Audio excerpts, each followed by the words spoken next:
Hola, ¿qué tal andáis? Seguimos en el verano y bueno, el verano pues lo que tiene es que hemos parado un poco la emisión de los programas de televisión, que estamos haciendo lo que se llama redifusión, estamos en medio de los mundiales, con mejor o peor suerte, y durante este verano vamos a redifundir los programas en televisión que habéis visto durante todo el año, para que el que no pudo verlos los pudiese ver eso por el canal de Estutele, que como sabéis los domingos a las 8, de 8 a 8 y media, lo podéis ver directamente desde la página, por internet si queréis, de manera gratuita, o lo podéis, siempre gratuito, o si tenéis algún tipo de plataforma también está, y ya sabéis que se emite en todo el cono sur, es decir, en México, Argentina, Chile, Perú, Costa Rica, República Dominicana y prácticamente toda América del Sur. Y también si tenéis plataformas en Digi, concretamente en el canal 83. Como digo, vamos a estar este verano redifundiendo o repitiendo eso, emitiendo de nuevo esos programas que, como se emiten, pues mucha gente a lo mejor no ha podido ver. Volveremos con nuevos episodios a partir de 1 de septiembre, pero mientras tanto no abandonamos este canal, que es muy importante. Y hoy vamos a hablar de una película que es, bueno, a mí me gustó muchísimo cuando la vi, no es excesivamente antigua, y es muy curiosa porque narra esos hechos puntuales que muchas veces nos hemos enterado a posteriori. Vamos a hablar de la película La decisión del rey. Empezamos.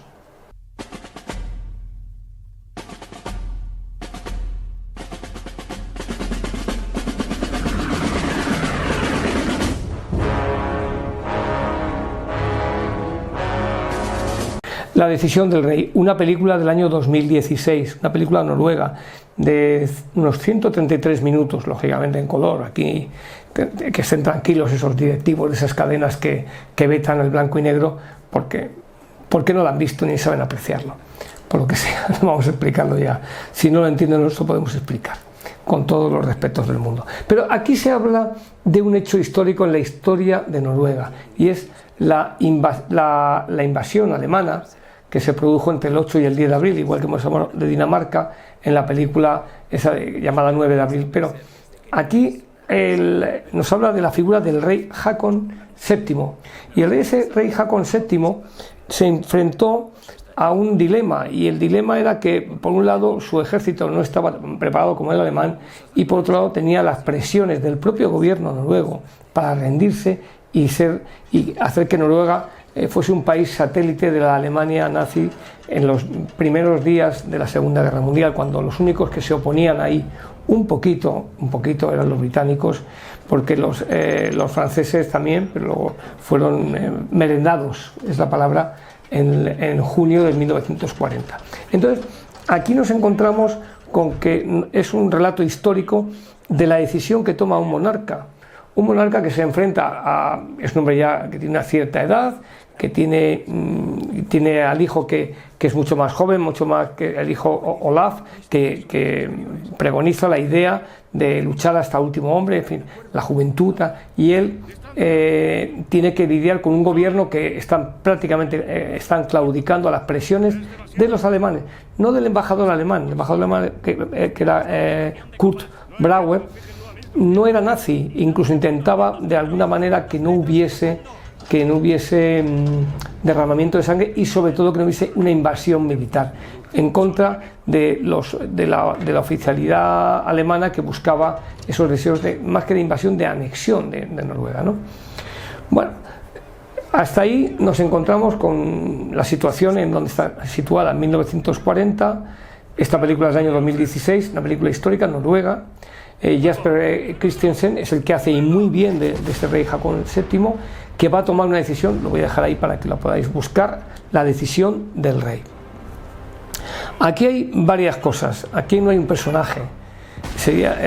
Yo lo llamaría, claro, el título original es La decisión del rey, pero podríamos llamar perfectamente dos en busca del destino o algo así, porque son dos personas que intentan que no se llegue a ese punto. Está el propio rey Haakon VII, que es Jesper Christensen, y Karl Brauer, que es el embajador alemán, que, repito, no es pro-nazi, pero que de alguna manera intenta que no llegue a haber una invasión militar.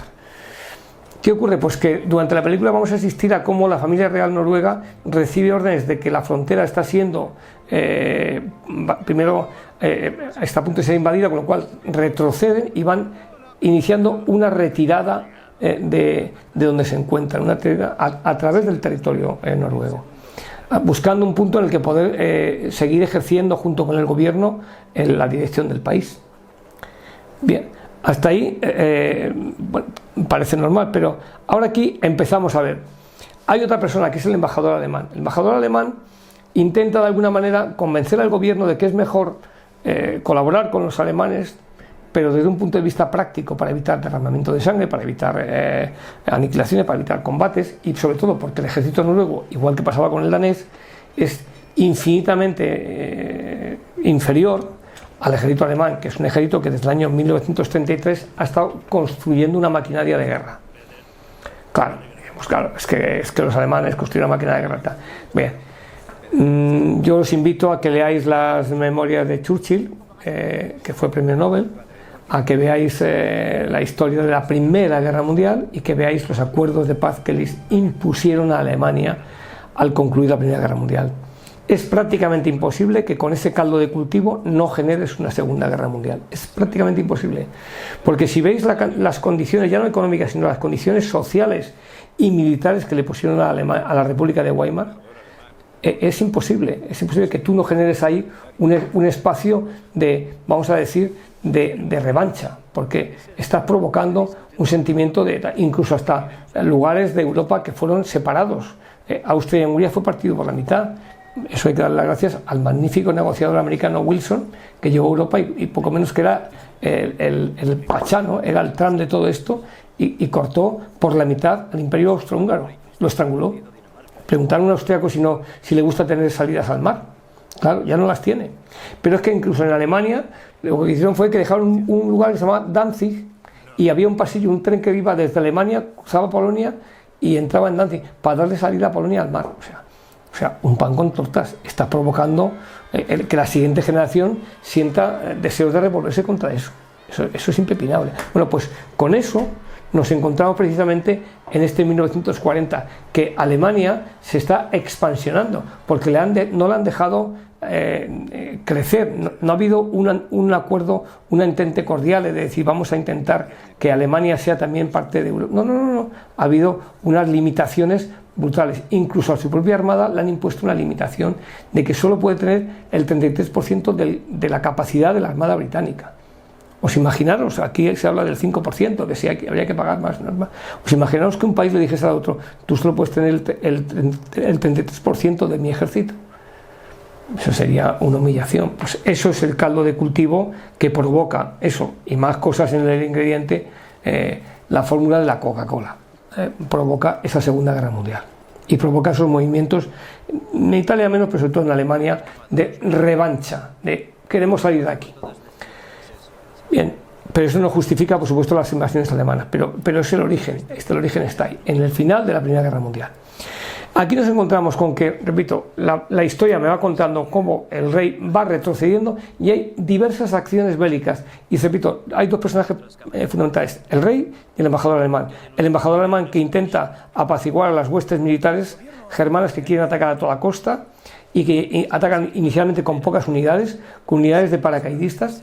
Hay una escena, hay dos o tres escenas bélicas muy interesantes, la del hundimiento del buque alemán, cómo se produce ese hundimiento y cómo la guarnición cumple con su obligación. No pregunta si está bien o está mal, sino cumplen las órdenes. Y luego hay otra que es la del soldado Schever. El soldado Schever, que es ese soldado que forma parte de ese grupo, de ese ejército que es mucho menos adiestrado, mucho peor adiestrado que el alemán, y que de alguna manera tiene que combatir contra un enemigo que es superior, en este caso contra paracaidistas alemanes. Se ve y se cuenta la historia de los paracaidistas alemanes. Algún día hablaremos de los paracaidistas alemanes, porque nos han hablado de la 101 y de la 82 divisiones aerotransportadas norteamericanas, de la 6ª aerotransportada británica que se estrelló en Argen, pero no nos ha contado, os habla muy poco de que los que innovan esa nueva doctrina militar son los alemanes con el empleo de las unidades aerotransportadas, unidades paracaidistas, que las van a emplear en Ebenemael en 1940 para atacar el canal Alberto en Bélgica, la van a emplear en Creta y la van a emplear en Narvik, hasta que llega un momento en que son prácticamente trituradas, que es lo que ocurre con las unidades aerotransportadas.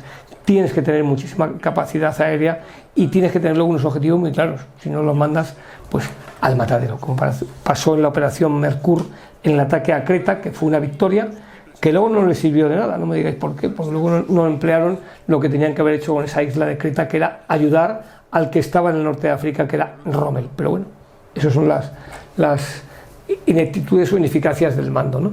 Luego, aquí se ven imágenes de cómo ese soldado Schever y otros combaten a su manera de ser para proteger la retirada de la familia real noruega.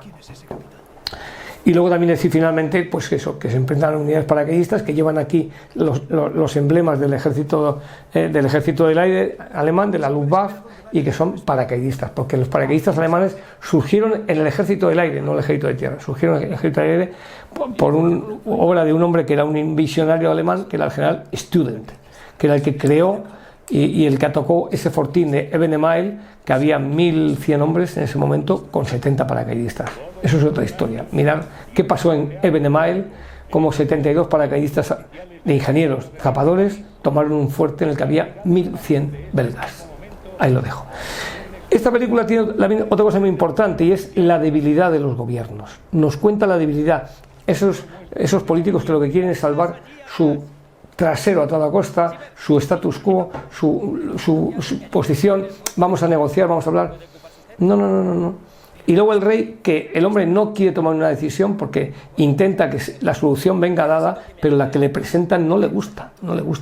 Y cómo va a tomar la decisión final. Una película que yo creo que os va a gustar para conocer otro hecho poco conocido de la Segunda Guerra Mundial, que precisamente nos hace ver que eso fueron 6 años, como decía aquel escritor, 6 años que cambiaron al mundo. Seguimos en verano, en contacto y siempre hablando de películas. Muchas gracias.